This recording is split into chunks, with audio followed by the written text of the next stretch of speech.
Bueno, buenos días a todos. Muchísimas gracias a los organizadores de este encuentro y en concreto a Rosario Álvarez, presidenta del Consello da Cultura Galega. Lamento muchísimo no poder estar presencialmente. Espero que esta grabación sirva por lo menos para avanzar algunas ideas. Sí, lo siento mucho, no solo intelectualmente, porque me hubiera gustado participar en el debate, sino también personalmente, porque no voy a poder estar con amigos como Moncho Villares y amigas muy queridas con las que también me gustaría discutir algunas cosas como Yola Bañi, Pura Fernández o Marilar Aleixandre. Voy, por lo tanto, a intentar ceñir mi intervención a unos 50 minutos y bueno, pues en alguna ocasión podremos discutir alguna cosa. Bueno, más de medio siglo después de la muerte de Emilia Pardo Bazán, a principios de los años 70, cuando se forjaba la llamada segunda ola o tercera ola, según las interpretaciones del feminismo occidental, la escritora catalana María Aurelia Capmany escribió en sus cartes impertinentes sobre lo mucho que le había sorprendido la lectura de sus obras a una joven culta e iconoclasta como ella. El paso de los años y del franquismo habían relegado a Pardo Bazán al papel de novelista regional gallega, y cuando se hablaba de ella se enfatizaban sobre todo sus aspectos más conservadores de su vida y de su obra. A pesar de todos sus esfuerzos, cito a Capmany, su influencia fue nula. Nunca se ven citados sus escritos cuando se habla de la ideología española del siglo XIX. Nadie se acuerda de sus ideas, de sus denuncias, de sus esperanzas, que fueron de hecho todo un programa intelectual. Uno de los aspectos más originales de ese programa intelectual que tanto asombró a Capmany fue precisamente su capacidad para insertar el feminismo en el debate cultural y político de su época, ampliando a mi juicio el límite de lo decible y de lo escuchable en la esfera pública liberal y tanto la liberal conservadora como la progresista, con una repercusión en ese ámbito que hoy es reconocidamente singular. Sin embargo, en ese aspecto del feminismo, como en otros, el legado de Pardo Bazán había quedado sepultado y constituía una especie de eslabón suelto en la historia del nuevo feminismo español que se configuraba y fortalecía al hilo del final de la dictadura. ¿Por qué era así? Hay una respuesta fácil y perezosa. Como han escrito Isabel Morant y Marilar Aleixandre en sus artículos para el diario.es y para Infolibre a propósito de la polémica sobre Meirás, asombra que se siga usando hoy esa respuesta. Y esa respuesta es que el feminismo de Pardo Bazán era un feminismo muy conservador. Lo que quiero defender en esta conferencia es que Pardo Bazán ha sido un eslabón suelto en lo que Joan Scott ha llamado nuestra propia fantasía de continuidad y de identidad como feministas, no porque fuese un feminismo de índole conservadora, aristocrática, elitista, sino exactamente porque en algunos de sus aspectos fue muy radical y singularmente moderno.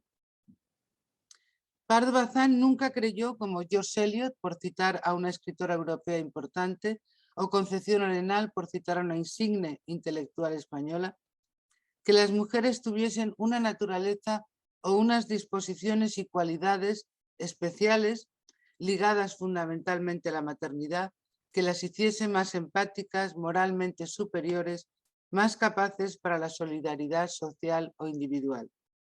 Como ha demostrado la historiadora Nerea Aresti, una de las grandes especialistas en la historia de las mujeres del siglo XIX y principios del XX, también en la historia del feminismo español, aquel argumento estratégico sobre la sensibilidad especial de las mujeres fue de hecho el fundamental y mayoritario para el desarrollo de la gran narrativa crítica feminista durante el siglo XIX. Un tipo de feminismo que Pardo Bazán no dejó nunca de reconocer.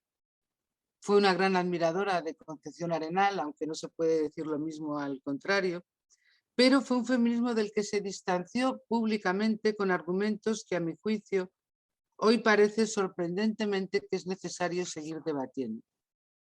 Quiero argumentar a lo largo de esta conferencia, como historiadora, y recalco esta definición, por eso esta conferencia habla del feminismo de Pardo Bazán en perspectiva histórica y no en otra perspectiva, quiero argumentar que los argumentos sobre los que se basan algunas críticas a Pardo Bazán en la actualidad, cuestionando su feminismo, están profundamente desencaminados históricamente, carecen de todo sentido histórico reconocible y por lo tanto no parecen ser capaces de pensar que Pardo Bazán es cierto que fue conservadora y feminista, pero no fue una feminista conservadora. En perspectiva histórica, que es en la única en que se puede valorar el pasado e incluso el presente, lo que quiero argumentar es que la obra y la vida de Pardo Bazán formó parte sustancial del debate de finales del XIX y principios del XX, no solo sobre el acceso de las masas a la política o el tema de la nacionalización, sino sobre el acceso de las mujeres a la ciudadanía. Más aún y más profundamente formó parte de un debate complejo sobre las relaciones entre el liberalismo y el primer feminismo en una encrucijada que ella percibía y que era fundamental. El hecho de que el término feminismo, entonces abiertamente utilizado, se convirtiese en anatema más tarde y claramente durante el franquismo, de lo que debe alertarnos es de que el cambio histórico no es lineal y que los retrocesos son posibles en determinadas condiciones, lo cual, por cierto, también nos lleva a la actualidad y nos obliga a estar vigilantes.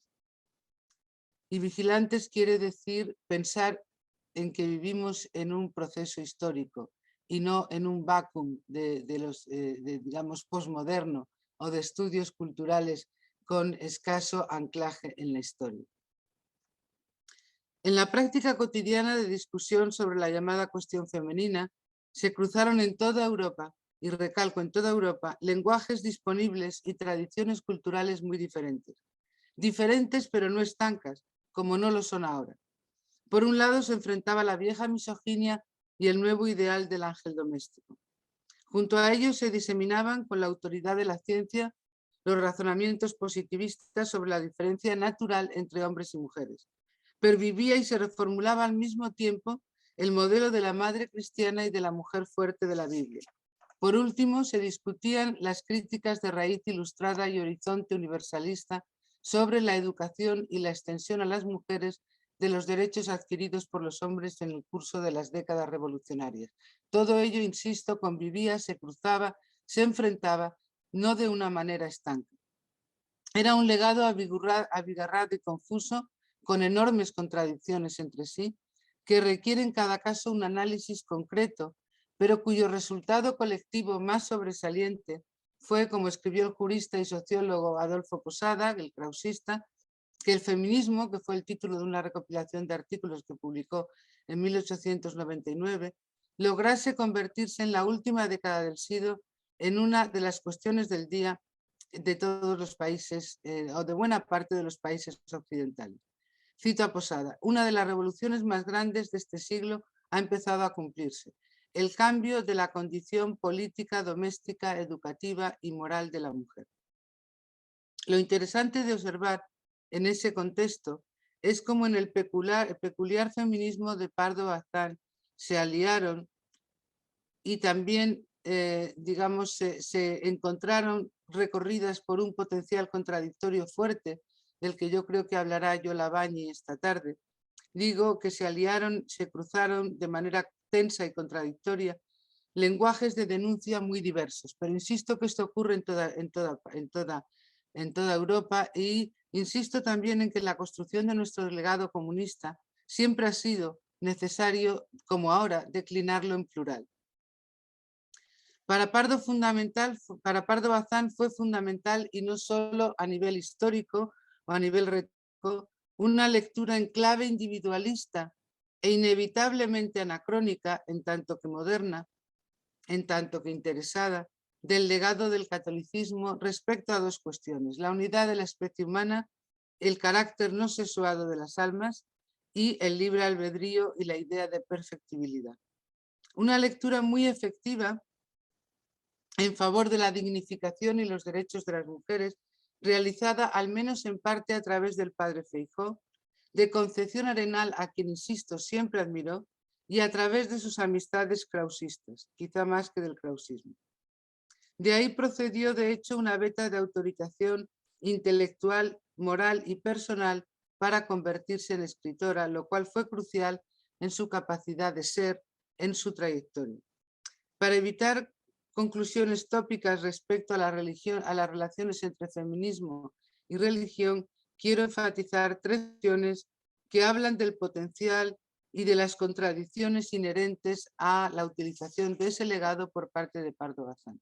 Lo primero que quiero decir es que la reivindicación feminista o protofeminista en clave religiosa tiene una larguísima tradición. No hace falta recordar a Christine de Pizan, y aunque sus mejores frutos se han producido en la cultura protestante, no puede obviarse, como demuestra a mi juicio la historiografía actual más relevante, que las experiencias religiosas, las sensibilidades y las ideas católicas no son esencial e inevitablemente, intrínsecamente resistentes al feminismo. Otra cosa es, y esto me gustaría enfatizarlo, la Iglesia Católica, que en su abrumadora mayoría y como institución siempre lo ha sido. De hecho, para que se entienda bien la distinción entre religiosidad e iglesia que quiero plantear en relación con el feminismo, yo discrepo de que la llamada feminización de la religión producida durante el siglo XIX fuese progresista. La reconquista de la sociedad por parte de la Iglesia Católica pasaba por el sujeto femenino, pero no implicaba ninguna concesión de autonomía real a ese sujeto femenino, sino su subordinación a los dictados de la Iglesia, una institución pensada especialmente en sus jerarquías como esencialmente masculina. Las mujeres en este sentido podían ser un magnífico instrumento, moderno, eso sí, como otros utilizados en la modernidad, para una agenda reaccionaria.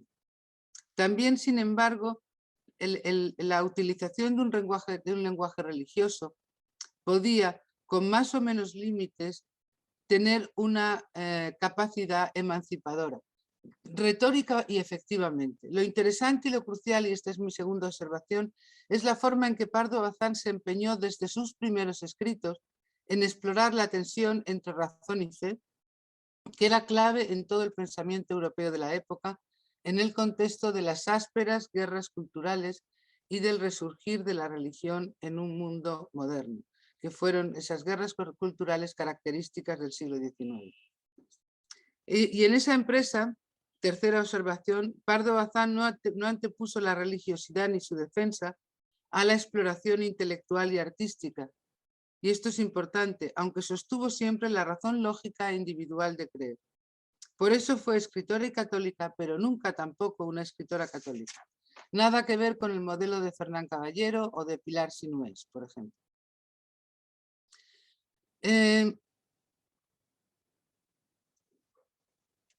Lo importante, por ir abreviando esta parte de la religión, en el caso de Pardo Bazán, lo importante es tener en cuenta, además de la exploración de esa tensión entre fe y razón, es ver que entiende el catolicismo como nudo de sociabilidad y de estética, con una percepción muy íntima de la espiritualidad, muy individualista, de creencia y de orientación moral personal ligada a las posibilidades y responsabilidades individuales del libre albedrío.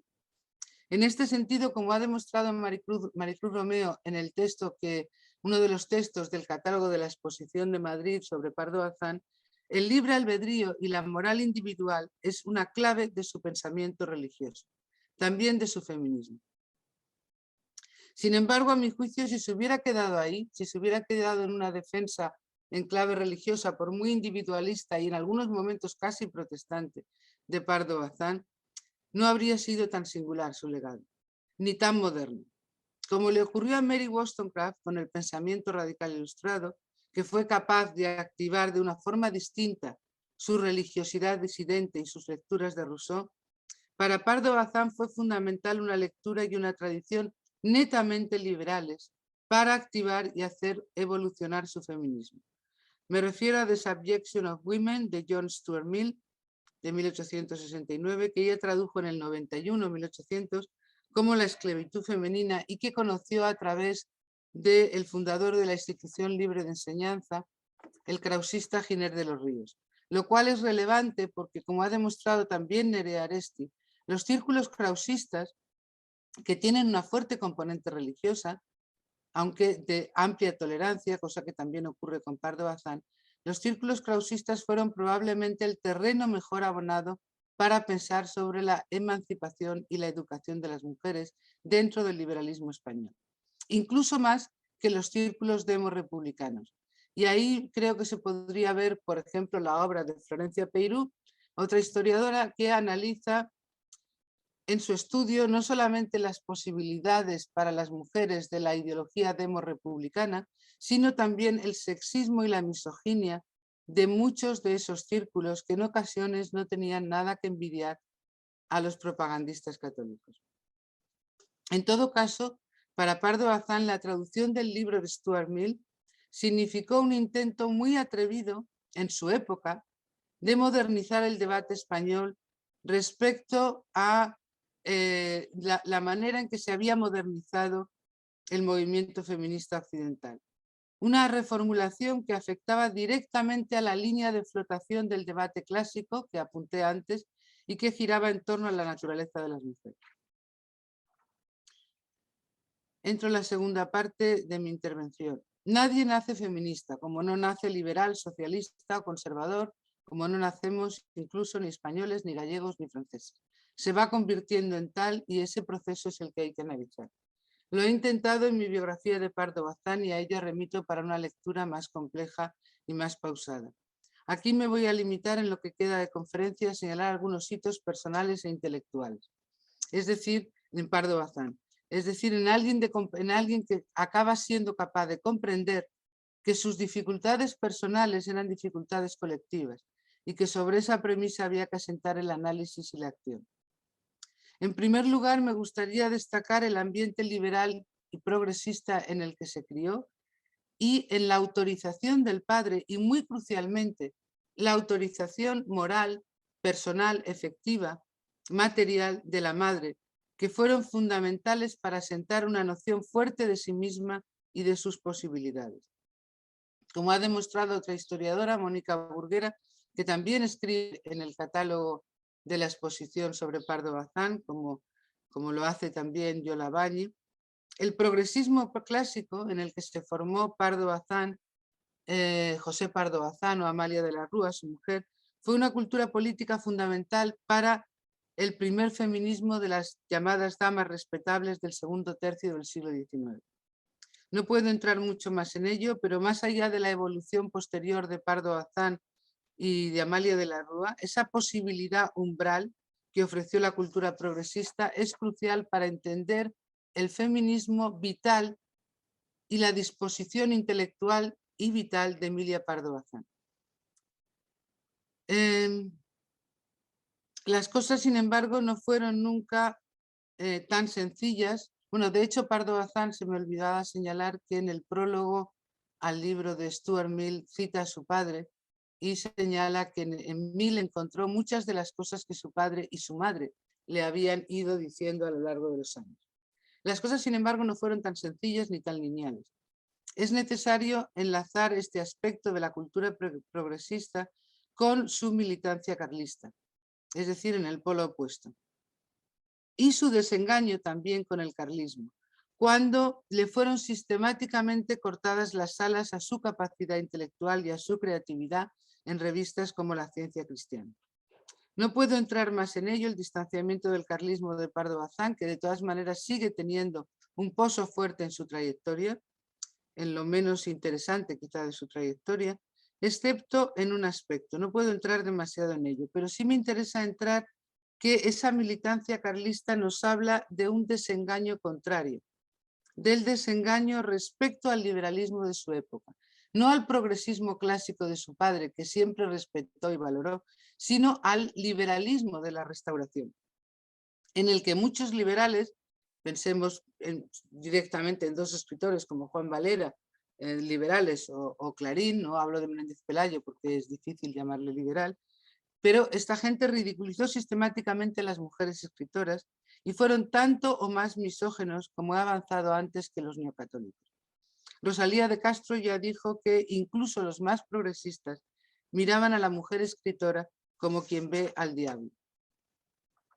Los liberales habían hecho algo que es lo que me interesa ahora. Al situar el género sobre otros criterios de ordenación social y fisiológica a través de la ciencia y de la sociología positivista, dieron origen a agravios comparativos y sentimientos de injusticia, sobre todo en las mujeres de clases privilegiadas, y esto ocurrió en toda Europa y en Estados Unidos, quienes encontraron difícil aceptar tratadas igual que sus hermanas de condición humilde y sobre todo peor que el mendigo, el esclavo o el analfabeto varón. Y esto también, nos guste o no, ese sentimiento de resentimiento de las mujeres privilegiadas forma parte de la historia del feminismo. Porque con el privilegio, como escribieron otras privilegiadas como Simone de Beauvoir y antes Virginia Woolf, se pueden hacer muchas cosas. Sentarse sobre él y aprovecharlo sin el más mínimo sentido de responsabilidad colectiva, no hacer nada, o usarlo para cambiar el mundo, para dejarlo menos injusto y menos estúpido que cuando se llegó a él. Y esto es lo que yo creo que hizo Pardo Bazán con su privilegio en relación con los derechos y la emancipación de las mujeres. No voy a entrar en el famoso episodio del intento fallido de entrar en la Real Academia, que es uno de esos episodios vitales que se convierten en un tournant en el sentido de que te hacen ver el carácter colectivo de tus agravios personales, porque es demasiado conocido. Tan solo quiero apuntar 3 citas sobre aquel debate. Una de Pardo Bazán, en una carta a Clarín. Dice: yo no soy redentora, predicadora ni emancipadora, pero siempre que al alcance de mi mano, en mi esfera de acción, sin comprometer una buena causa con ridiculeces, pueda reivindicar algún derecho para esta categoría, insisto, categoría de parias y sudras a que estamos relegadas, lo haré, lo haré, lo haré. Está escrito en ese momento del debate de la academia que fue fundamental. La respuesta de Clarín: ¿para qué quiere doña Emilia ser académica? ¿Quieren que la llamen la latina? Pues se lo llamarán sin que se meta entre tantos hombres. ¿Cómo quiere que sus verdaderos amigos le alabemos esa manía? Más vale que fume. Ser académica, ¿para qué? Es como si se empeñara en ser guardia civil o de la policía secreta. Y Juan Valera, que fue comisionado por un sector de la academia y directamente por Menéndez Pelayo, cosa que se ve en su correspondencia, para escribir un ensayo ridiculizando esa intención, es decir, haciendo uso del humor despreciativo, dice, escribe, creo que es a la Verde, a Menéndez Pelayo, dice: y esto no sería lo peor, lo de Pardo Bazán, sino la turba de candidatas que nos saldrían luego. Tendríamos a Carolina Coronado, a la baronesa de Wilson, a doña Pilar Sinués y a doña Robustiana Armiño. Por poco que abriésemos la mano, la academia se convertiría en un aquelarre. Como se ve, lo de llamar brujas a las mujeres las mujeres de proyección pública no es cosa de ahora en las bancadas de Vox. Fue por esos años batalladores cuando Pardo Bazán consolidó su feminismo y respondió a esas críticas y sobre todo a esas chanzas con lo que sabía mejor hacer, que fue escribir. Escribió su primer texto importante, traducido en España como La mujer española, publicado en la España moderna, y le escribió a Josep Isart, su amigo catalán, el crítico catalán, que era simplemente un esbozo. No he podido decir, cito, ni la 20ª parte de lo mucho que tengo cavilado sobre la condición de mi sexo en sociedad y ante la ley. ¿Acaso algún día pueda dar salida a una ebullición de ideas que estoy poco a poco depurando y que con los años adquirirán más fuerza, como el vino generoso? Tenía razón en que era solo un esbozo, porque esta obra, La mujer española, es la que más fama ha tenido posteriormente, pero es la más tímida y menos elaborada de su autora sobre el tema del feminismo. Sin embargo, plantea 2 cuestiones que quiero destacar. Por una parte, introduce una línea argumental que reiteraría toda su vida y que enlaza directamente con los estudios más actuales sobre las relaciones entre liberalismo, las complejas relaciones entre liberalismo y feminismo. En vez de considerar al liberalismo como un terreno amistoso, Pardo Bazán lo consideró, en cierto sentido, de una manera exagerada hasta cierto punto, como un terreno hostil. Y hablo de la Restauración, no hablo de antes. No hay nada que no se pueda entender en su contexto específico, creo yo. Para ella, dice el liberalismo, todo puede y debe transformarse. Solo la mujer ha de mantenerse inmutable y fija como la estrella polar. Nunca fue tan crítica y al tiempo tan cercana al liberalismo, paradójicamente, como cuando elaboró sus propuestas feministas. Una cuestión que es necesario tener muy en cuenta para entender la singularidad de su posición respecto a Concepción Arenal, Concepción Jimeno de Flaquer o Rosario de Acuña. En segundo lugar, y esto es más interesante quizá, para Pardo Bazán la cuestión no era solo, ni quizás fundamentalmente, una cuestión de derechos formales. Era una cuestión de costumbres y emociones. Para el español, y insiste, por más liberal y avanzado que sea, no vacilo en decirlo, el ideal femenino no está en el porvenir, ni aún en el presente, sino en el pasado. La esposa modelo sigue siendo para los liberales más acendrados la de 100 años hace. Sus hijas, hermanas, esposas y madres no pueden ser más que acendradas católicas. Preguntadles qué condiciones tiene que reunir la mujer de su corazón y os trazará un diseño muy poco diferente al que delineó Fray Luis de León en La Perfecta Casada o Juan Vives en La Institución de la Mujer Cristiana. Y estas citas, y esto es lo interesante, y algún día se podría hablar con más detalle de ese libro, proceden de un libro considerado muy conservador y, a mi juicio, con un potencial transgresor enorme, que es Una cristiana a la prueba. Para ella, el llamado enigma de la mujer tenía que ver con un nudo de valores, emociones y costumbres que las mantenían alejadas de la posibilidad de ser individuos por derecho propio. Esos enigmas, por lo tanto, no existían y afectaban en realidad a las diferencias enormes entre las declaraciones públicas y las vidas privadas de los más radicales liberales o librepensadores. Querían a sus mujeres católicas convencionales como garantes de la inmutabilidad emocional del hogar. Eso sí, un catolicismo sin estridencias, sin entusiasmos o sin arrobos místicos. Dice Pardo Bazán, es una piedad tibia, un justo medio de piedad, y la mujer ha tomado dócilmente ese camino, ni se exalta ni se descarría. Esa mediocridad intelectual y moral, incluso religiosa, indiferenciada, para Pardo Bazán se situaba sobre todo entre la clase media. Una observación sociológica muy polémica porque hace una alabanza que muy cuestionable de la independencia de las mujeres del pueblo, pensando en Galicia fundamentalmente, mujeres con hombres inmigrantes, o de la aristocracia, el lugar donde encontró refugio, especialmente en la aristocracia de moral más libre. Pero el clausista Adolfo Posada coincidía con ella en insistir en que la situación de las mujeres de clase media era letal para la moralidad y el intelecto, para su situación, para su posibilidad de desarrollarse como persona. Años más tarde, Pardo Bazán exploró los efectos y las posibles líneas de fuga en dos novelas, Doña Milagros y Memorias de un solterón, pensadas ambas para formar parte de un ciclo titulado Adán y Eva, del año 1894-1896. Se trata de dos obras de una madurez y de una profundidad psicológica que tan solo en los últimos años han podido ser valoradas en toda su extensión. Como apunta el título del ciclo, Adán y Eva, el tema fundamental era la relación entre los sexos y, en este caso, sus posibilidades en un ambiente de clase media.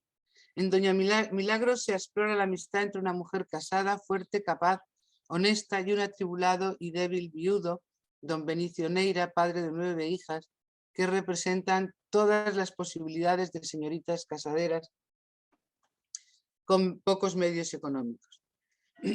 Como venía denunciando todo el feminismo europeo, la gran tragedia de la mujer de clase media era la imposibilidad de ganarse la vida a riesgo de perder su estatus. Sus mermadas posibilidades de educación, más allá de los modales y la falta de opciones profesionales, las condenaba a la inacción, a la mala salud, producto de la falta de ejercicio físico, a la neurosis, a la manipulación, a la automanipulación de todas sus emociones, dirigiéndolas a un matrimonio necesario, inevitable. La alternativa era la miseria de la soltería. Cito a Pardo Bazán. Hemos convenido que las señoritas no sirven para cosa alguna. Quédense en la casa paterna criando moho y erigidas en un convento de monjas sin vocación. Deslizarse su triste juventud, precursora de una vejez aún más triste. Sentenciadas a la miseria y al ocio, o cuanto más al trabajo vergonzante, escondido como se esconde un crimen, porque la clase social a que pertenecen las expulsaría de sus filas si supiese que cometían la incongruencia de hacer algo más que gobernar su casa. Las hijas de don Benicio Neira, en ambas novelas, están atrapadas ahí. Los nombres de la trampa colectiva es lo que Pardo Bazán quería estudiar. Y la evolución de su pensamiento se hace evidente a partir de entonces. Sus pilares teóricos es el ya citado de Stuart Mill y su sonora intervención en el Congreso Pedagógico Hispano-Portugués Americano, celebrado en Madrid en el 92 con un enorme éxito, por cierto. Yo creo que conviene tratar de forma interrelacionada, y no puedo hacerlo aquí y desarrollarlo más, esas dos novelas con su prólogo a Stuart Mill y con su intervención en el Congreso Portugués y Americano. ¿En qué consistió, para empezar, la aportación que ella rescata de Stuart Mill y que de hecho es la que Off, por ejemplo, lo plantea claramente en su libro, es la que tuvo tanta importancia en Europa? La importancia de Mill es que reformuló el debate feminista en el último tercio del XIX y lo reformuló porque extendió hacia las mujeres los argumentos de su influyente ensayo de filosofía política sobre la libertad. El fondo de la cuestión se convertía, por lo tanto, en la denuncia de la impertinencia política y moral de interferir en nombre de la naturaleza por temor a la naturaleza. De acuerdo con Mill y a su hilo, de acuerdo con Pardo Bazán, de nuevo podemos hablar de las ambivalencias de su pensamiento, era de todo punto imposible definir claramente, ni siquiera discutir qué eran y debían ser las mujeres, cuál era su naturaleza, si es que tuvieran una distinta de los hombres, hasta que no se suprimiesen las restricciones legales y culturales para su desarrollo como individuos. Una línea de pensamiento que permitía por fin exigir reformas en el estatuto legal y en la educación de las mujeres sin tener que justificar esas demandas por la especial naturaleza femenina. La dignificación de las mujeres, y esto me parece crucial para el pensamiento de Pardo Bazán, no pasaba necesariamente por la consolidación dignificada de la categoría de mujer. Y aquí se pueden encontrar muchas de sus contradicciones en ese individualismo fuerte que son más interesantes de analizar que el planteamiento mecanicista de ser aristócrata, hidalga, etc. Enfocar la cuestión en términos de libertad individual, como dijo muy alarmado el economista francés Henri Bradillard en el 72, plantear la cuestión en términos de libertad individual constituiría el germen de la más grande revolución del siglo XIX. Dice Bradillard, plantearlo así desde el abolicionismo nada sería comparado con esto. En este sentido, para Pardo Bazán fue crucial el hecho de reclamar la igualdad de los sexos en nombre del individualismo y no de una supuesta e indiferenciada naturaleza femenina superior moralmente con rasgos propios ligados a la maternidad. Por eso Pardo Bazán fue un eslabón suelto y transgresor en el feminismo español, porque desde Concepción Arenal, pasando por Gislaquer hasta una masona como Rosario de Acuña, ninguna dio el salto de considerar que no existía algo que era la naturaleza femenina ligada a la maternidad. Por eso Pardo Bazán es un eslabón suelto, entre otras cosas, porque dice el individualismo y el diferentismo que es lo que escribió en otro libro importante, La mujer ante el socialismo, que tradujo y publicó en su Biblioteca de la Mujer, de August Bebel, son para mí ideales supremos de perfección humana. En nombre del individualismo, dijo, reclamo la igualdad de los sexos. Ahí es donde hay que situar, a mi juicio, la discusión sobre su elitismo y el de muchas otras feministas de su generación y de posteriores, como Simone de Beauvoir o Virginia Woolf, y no en visiones mecanicistas de escaso interés sobre su posición social. En torno a ese individualismo transgresor giró toda su intervención en el Congreso Pedagógico del 92, por cierto, con una audiencia que desbordó todas las previsiones y demostró la vitalidad del debate en la España de la época. Para Pardo Bazán, la educación de las mujeres impedía cumplir el ideal, a su juicio, retóricamente al menos, tan católico como ilustrado, de la perfectibilidad y el ejercicio del libre albedrío. La condenaba a la inmovilidad y el gregalismo, mientras el hombre progresaba, cambiaba y se diferenciaba. Le quitaba al destino de la mujer toda significación individual, no dejándole sino la que pudiera tener relativamente al varón. Su eje vital se convertía en la felicidad de los otros, esposo, hijos, padre y hermano.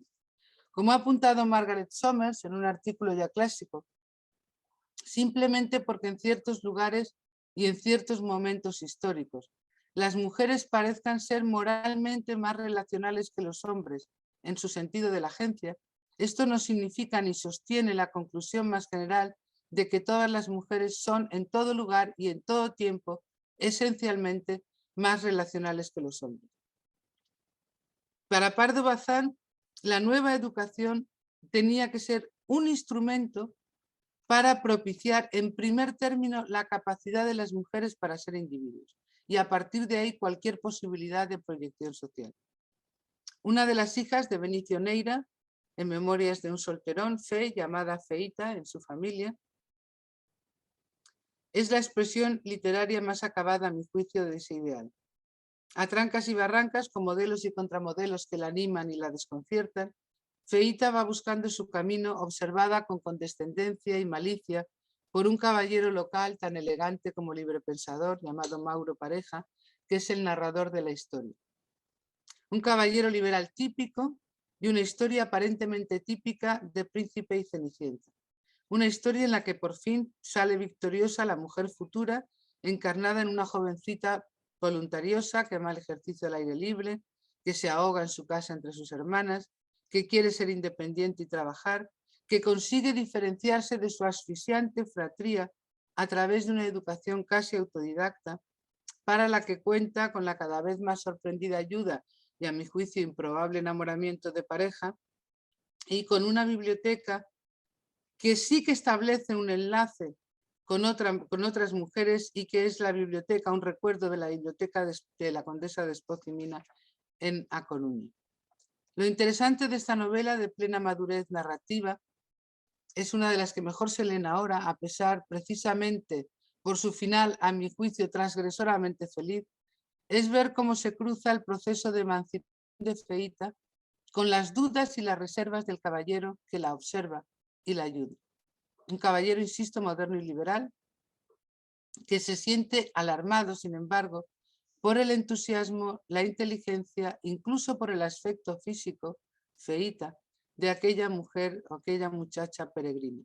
Es todavía un placer hoy, y lo importante de los libros, no solamente de los libros de la ficción, no solamente es lo que nos dicen del pasado, sino lo que nos pueden seguir diciendo hoy. Es todavía un placer, insisto, asistir al proceso por el que Pareja se va convenciendo, al mismo tiempo que Feita se desvela a sí misma, de que aquella mujer no solamente es posible, sino que es amable, en el sentido de poder ser amada.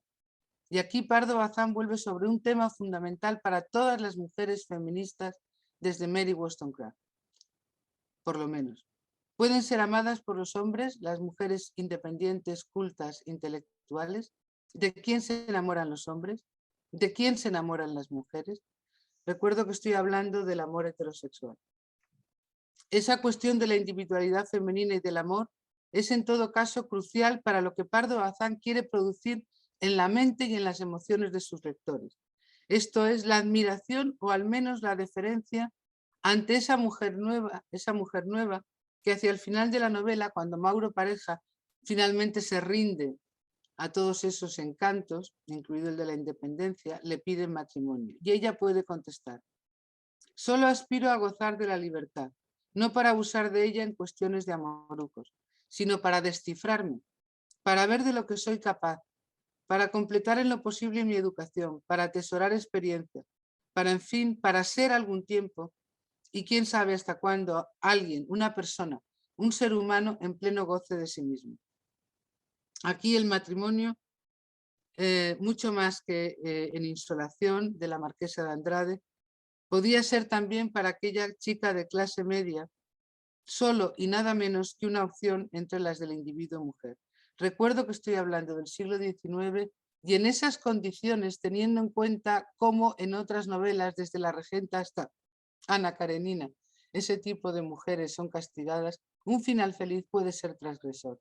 Y de hecho es lo que escandalizó más. Un final feliz de acuerdo con las convenciones de la época, por supuesto. Y eso fue lo que escandalizó más a críticos como, por ejemplo, Clarín. Un planteamiento de este tipo afectaba directamente a dos cuestiones estrechamente relacionadas entre sí y que tenían que ver con la maternidad y la manera de amar de las mujeres. En el Congreso Pedagógico dijo que la maternidad no tenía carácter esencial para las mujeres. No puede someterse a ella entera la vida. Además de temporal, dice, la función es adventicia. Todas las mujeres conciben ideas, pero no todas conciben hijos. El ser humano no es un árbol frutal que solo se cultive por la cosecha. La educación actual de la mujer no puede llamarse educación, sino doma y poda, pues se propone por fin la obediencia, la pasividad y la sumisión. Y acabó concluyendo: aspiro, señores, a que reconozcáis que la mujer tiene destino propio, a que sus primeros deberes naturales son para consigo misma, no relativos y dependientes de la entidad moral de la familia que en su día podrá constituir o no constituir, que su felicidad y dignidad personal tienen que ser el fin esencial de la cultura y que por consecuencia de este modo de ser, la mujer está investida del mismo derecho a la educación que el hombre, entendiendo la palabra educación en el sentido más amplio de cuantos puedan atribuirse. Y de acuerdo con el desarrollo lógico de este planteamiento, Pardo Bazán votó a favor de la coeducación, un tema en el que muchas otras mujeres del Congreso no estaban de acuerdo o que no se atrevieron a defender. Para ella pidió una educación igual, pidió la garantía de que las mujeres pudieran acceder a las profesiones para las que se habían preparado e insistió en que rechazaba lo que otras mujeres, y que era ya un debate importante en aquel momento entre el feminismo incipiente, aquellas mujeres que decían que debían aliarse con quienes defendían la educación de las mujeres para que pudiesen educar a sus hijos. Pardo Bazán dijo: rechazo esa alianza, porque insisto en ello, considero altamente depresivo para la dignidad humana, representada tanto por la mujer como por el hombre, el concepto de destino relativo, subordinado al ajeno. Era una línea, de nuevo insisto, yo creo, que exploraba los retos de la modernidad, también sus riesgos, y que enlazaría bien, y no es casualidad que Pardo Bazán haya sido reivindicada como algo más que un eslabón suelto en los últimos 30, 40 años, enlaza bien con la llamada segunda y tercera ola del feminismo. Porque además, y esta sería la siguiente cuestión y con ella acabo, Pardo Bazán era consciente del peso muerto que podía suponer para las mujeres plegarse emocionalmente a encarnar y representar sentimientos y obligaciones morales atribuidos a ellas naturalmente como colectivo. En su época, sin embargo, el peso social de los estereotipos de entonces sobre lo que era una verdadera mujer le cayó encima y trató de engullirla. No lo logró del todo, pero demostró su poder expulsándola de la categoría de mujer, creando para ella una inestabilidad sexual, una suerte de androginia, una excentricidad varonil que devoraría su imagen pública. Pardo Bazán, o el talento viril en las versiones favorables, Pardo Bazán o el marimacho alarmante o risible en las más desfavorables. No puedo entrar a fondo en ello y acabo enseguida. Como escribió María Lejárraga, una de sus admiradoras más inteligentes de la generación posterior, algo que diferenciaba absolutamente a Pardo Bazán de las llamadas escritoras domésticas isabelinas y también de las novelas de la mayor parte de los escritores varones de su época, residía para entender el carácter crucial de la sensibilidad y del amor como una pasión culturalmente construida. También en su voluntad radicalmente antisentimental y antirromántica, que cultiva en la medida en que el sentimentalismo y el romanticismo de la mujer idealizada, de la mujer como enigma, lo consideraba un peso insoportable sobre las posibilidades de ser de las mujeres. Las acusaciones de inmoralidad, de crudeza, de materialismo que cayeron sobre ella, no hacían sino mostrar el temor masculino, y no solo masculino, ante unas revelaciones, entre comillas, que desmontaban pieza por pieza el sentido común de su tiempo respecto a qué era en realidad y a qué podía aspirar el llamado, cito, sexo débil, el de la suavidad, de la blandura, el de las lágrimas y de los suspiros. Pardo Bazán sabía perfectamente el precio que había de pagar por ser esa peregrina mujer que deploraba el amor de Dante por Beatriz como, cito, una idealidad que busca en la abstracción y en el símbolo lo que no quiso encontrar en la realidad y en la vida.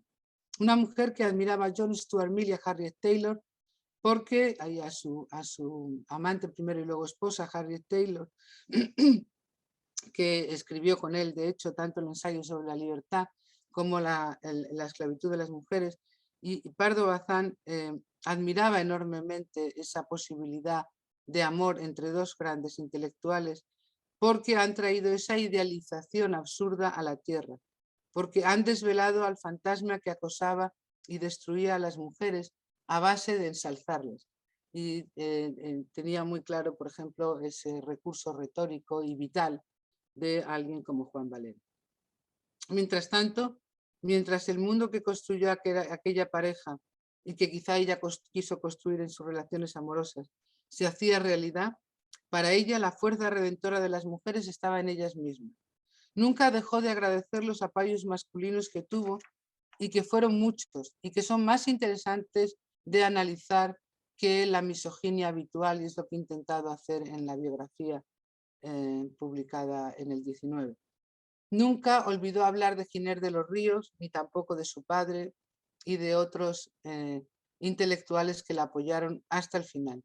Pero tampoco olvidó nunca los agravios, aunque los trató con el desdén y con el sentido del humor que fue capaz de cultivar, de ir perfeccionando a lo largo de su vida. Con esta cita a su intervención en el Congreso Pedagógico concluye: la mujer debe despreciar las injurias estólidas, despreciar las charlas y burlas insípidas, despreciar las alaracas, despreciar toda malignidad, toda amenaza, toda mala fe, toda hipocresía, toda mezquindad intelectual. Y para este sano y fortificante desprecio, que es amargo como el ajenjo y que como el ajenjo es medicinal, revestirse de la serenidad del estoico o armarse de la culta risa del satírico. Con esto acabo. Muchas gracias por su atención. Espero que se pueda seguir bien telemáticamente y creo que me he ceñido a los 50 minutos que he pensado que se puede soportar más o menos en una intervención grabada. Muchas gracias.